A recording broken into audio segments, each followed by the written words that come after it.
Welcome to the Book Binge. I'm your host, King Crusoe. You can call me KC, and today we are doing what I hope is actually a little bit of a shorter review compared to the last couple of them, and definitely a shorter video compared to the last handful of episodes of the Book Binge. That is reviewing Cujo by Stephen King, a book that has a bit of a reputation of sorts amongst my friends of being relatively mid amongst the man's work. That's not to say that my friends think that Cujo is a bad book per se. They just think that it's comparatively only fine compared to some of his other books, especially in his early career. And while I think that that is a totally valid opinion to hold, it also meant that I went into Cujo actually pretty, reserved. I didn't expect a whole ton from it. And honestly, I think that actually helped me enjoy it more than I anticipated to. I think I understand the reputation that it does have, but let's discuss why I think that Cujo is slightly underrated in some sense, and why I also think that going into it knowing that it has a slightly alternative focus from the iconic rabid dog might actually help you enjoy it a little bit more. Even more so than me to some extent, maybe, or at least maybe more than you did before or something like that. I don't know if I'm going to be able to change anybody's mind, but let's start off with the good of Cujo. And the main thing that I think that gets overlooked about this book, the thing that I really enjoyed about this that I did not expect it to have, let alone for me to actually enjoy as much as I did, and that is the family dramas, the particular family dynamics within Cujo. There's a few of them, and I think that all of them work very, very well. The book, generally speaking, follows two families for the most part. One of those families is the Trentons, with their sort of advertising storyline that's going on with the father there. And then you have the Cambers, their family, with the mother's need to escape the town of Castle Rock, and the father's alcoholism and work problems kind of getting in the way of certain stuff. So there's some interesting dynamics there. And then there's also the fact that both families have very heavy marriage drama stuff going on, and the way that the marriage drama affects the relevant child in each relationship. All of this material, I think, is actually explored super, super well, following the lives of the Trentons and the Cambers through their various struggles was a very engaging thing for me. It takes a little bit before you really understand what's going on there and what they're doing, and therefore become invested in it, maybe, if you're not expecting for that to be the focus of the book. But there is a pretty significant focus on these families in that sense, and if you know that going in, you might be able to appreciate it right from the start in a way that some other people don't. This book, I think, is less a book about a rabid dog and more a book about two families. And, knowing that, very, very solid. Obviously, there is also the rabid dog storyline that is another great aspect of Cujo, where I think that every single thing being complicated and the problems being exacerbated by Cujo's rabies in the back half of the book is really great. It adds so much tension and also changes the focus of certain dramas in ways that are really impactful and kind of real, actually. You can have any sort of problems going on in your real life, right? But there's going to be certain types of problems that completely take you out of your own personal issues because they are too real and too in the moment for your personal problems to really have any credence over your situation, right? So taking that, allowing for Cujo, the rabid dog, to be that thing within, quite frankly, both of these families' lives and their friends' lives associated therein, just really interesting dynamic. I think that King actually did a very good job exploring this sort of idea. I think that there are several tensions, both of the familial and the personal, that are driven in really great ways by this plot.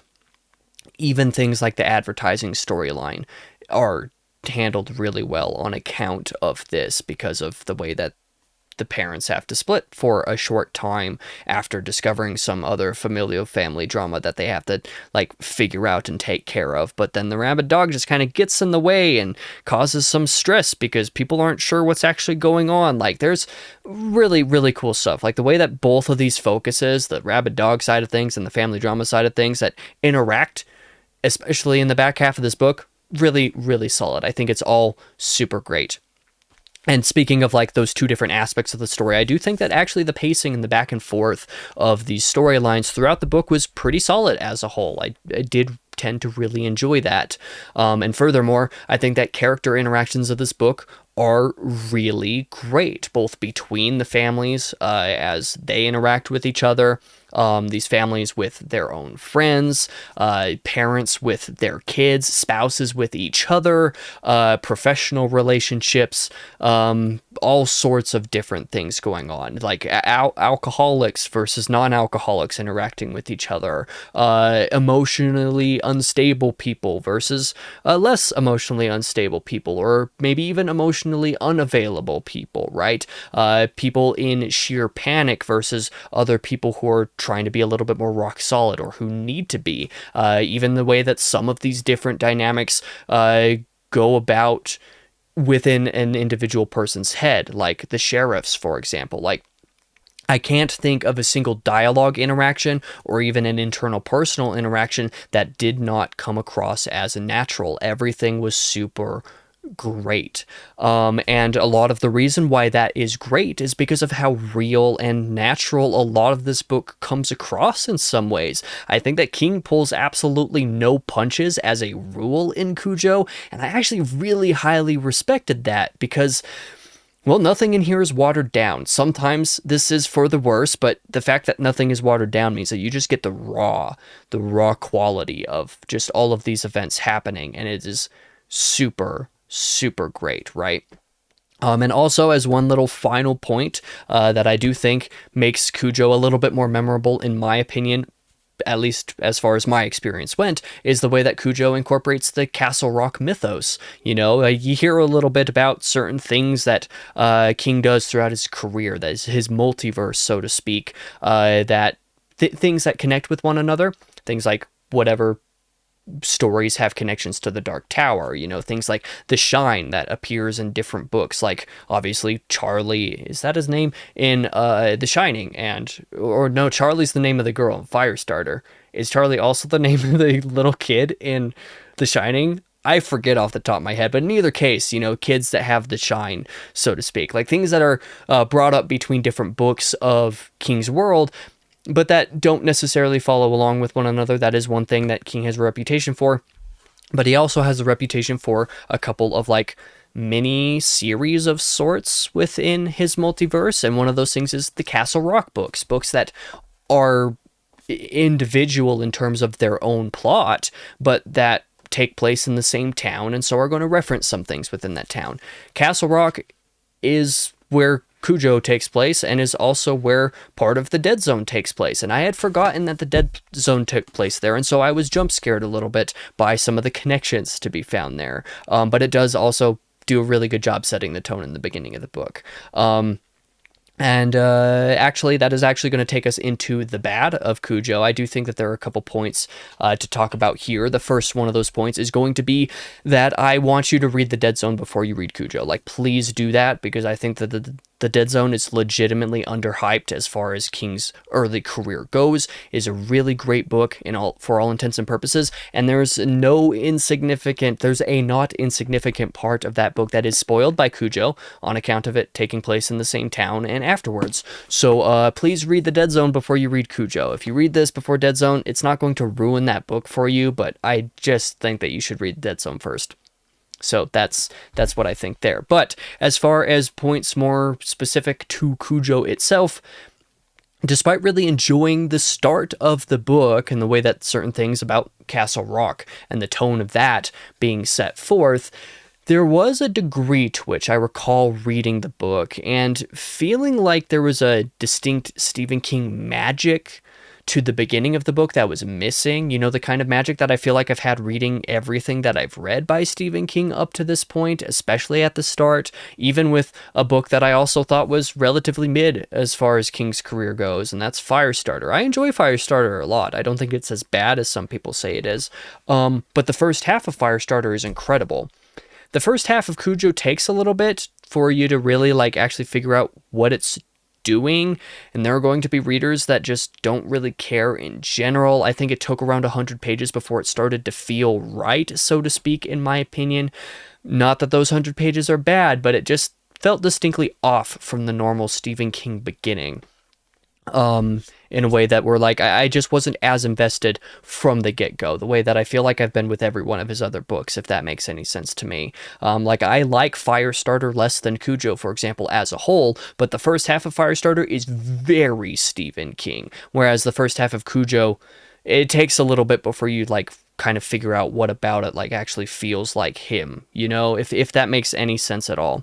There's also going to be this is a little bit less of a point for me specifically and more for like the general readership. I think that there's going to be a certain degree to which the focus on familial and work related stress and drama in the first half of the book is just not going to work for some people. Some people are just not going to care about it. That's fine.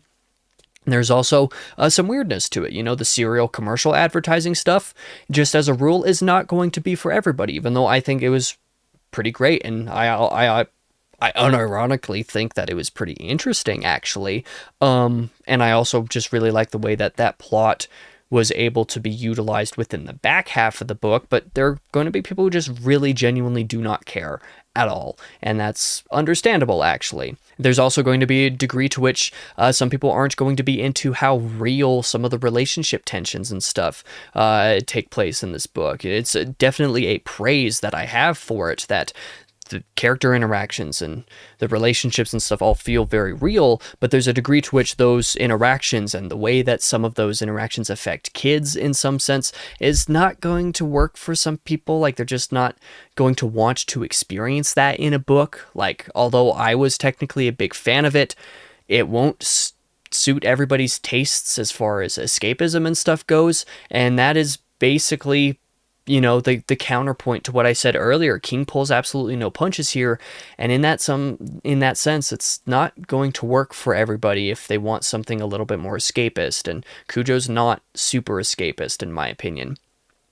Relatedly, as far as, you know, some things just not working for some readers, there is a lot of build-up to Cujo's side of the storyline, the rabid dog side of the storyline, and it takes a lot more of the book than you would expect to actually get to that point. You know, this is a story about a rabid dog, right? I don't think that's entirely true. The bad point about the book is that most of the book is actually about the family dramas going on.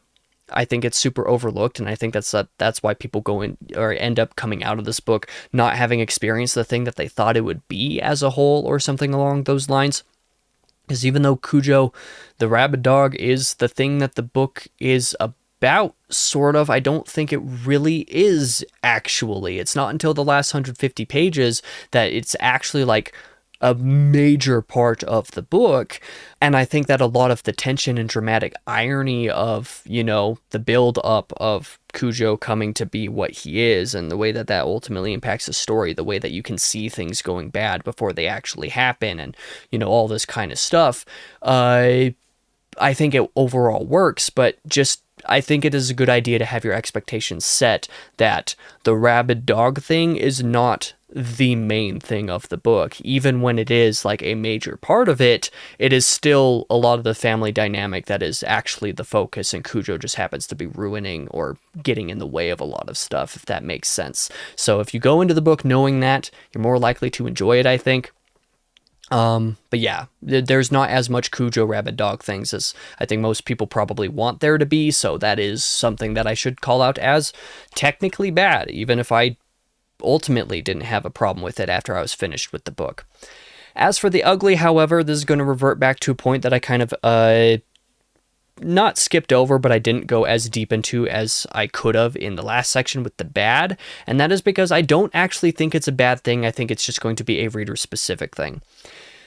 Cujo is arguably the most dismal Stephen King book. As far as the ones that I have read, it is definitely the most dismal one. There are some dismal things about other books, and there are some other books of his that have far more affecting or honestly kind of disturbing content to a certain degree. There's still a particular family, a particular character, a particular handful of scenes in Salem's Lot, for example, that still like really get to me and really piss me off even now, having read it like upwards of 4.5 years ago at this point, for example. So like there's some aspects of like the real life thing that Stephen King does that are just like going to bother some people, but I think that the general tone of Cujo as a whole, not just specific moments of it, but the entire book as a whole, is definitely the most dismal of all of the books that I've read up to this point. And relatedly, as a result, I guess it's sort of a minor spoiler to say this, but there's very little by way of happy endings for anybody in this book, basically. You know, there are some silver linings to some things here or there, but there's nothing that's really happy about Cujo. So if you want to read something that is escapist, as I said before, or that is in any way optimistic, this isn't it, and you should probably avoid it if that's going to be something that's going to ruin your mood. I don't think that it features, like I said, any of the craziest or worst content of his books, but as far as the entire thing is concerned, the overall mood is a good bit down in comparison, so definitely be aware of that. But now that I've mentioned all these things about how you should approach the book with regard to some things, let's talk about the actual recommendation. I do actually recommend Cujo overall. Generally speaking, I recommend reading The Dead Zone first, but I still recommend reading Cujo. I just advise that you go in knowing some of those things about it, knowing that the iconic rabid dog sequence of the book is less than half the book and also isn't really the main focus of the book either. I advise you to know that the familial drama and related stress is a much more centralizing focus of the book and is arguably what the book is actually about, is those families. As long as you know those things and you know what it is going in, I do think that it is genuinely worth reading. It probably won't be your favorite King novel because it doesn't really seem to be anybody's favorite King novel, but that's all right, you know, as long as you enjoy it more than you don't. And I definitely enjoyed this more than I didn't, and I enjoyed it a lot more than I expected it to. If nothing else, I think that understanding the cultural zeitgeist behind the film is neat, you know, what actually backs that. But if you've only watched the movie, or if you only know the reputation of the movie, you might go into the book expecting it to not have some of its focuses that it has, that the book doesn't, or that the movie doesn't, for example, and that might affect your experience. So just go into this knowing what it actually is. It's more of a family drama than it is a rabid dog drama, even though the rabid dog does affect the family drama in a lot of ways. So again, for the 50 millionth time, if you know those things going in, you'll probably enjoy it. But yeah, just understand that. But anyway, that is going to be the end of this review. I have once again managed to ramble and make this a lot longer than I intended for it to be, for which I once again apologize. One of these days I'll just get used to the fact that I'm never going to have a short review video again.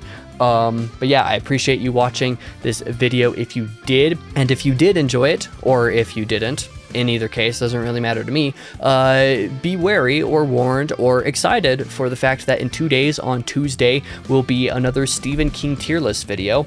My second one of those, after it's been over a year since the first one of those, where I'm going to talk about Stephen King's early career, and actually ranking those in a tier list alongside all of the Dark Tower books, which I did last year. So that's going to be happening on Tuesday. I hope you're looking forward to that. I'm looking forward to recording that right now, basically, as soon as I'm done recording this. I'm very curious to see where I end up falling with some of that stuff. So yeah, we're gonna go ahead and do that on Tuesday. For now, however, I've been your host, King Crusoe. You can call me KC, and I hope to see you guys in that next video.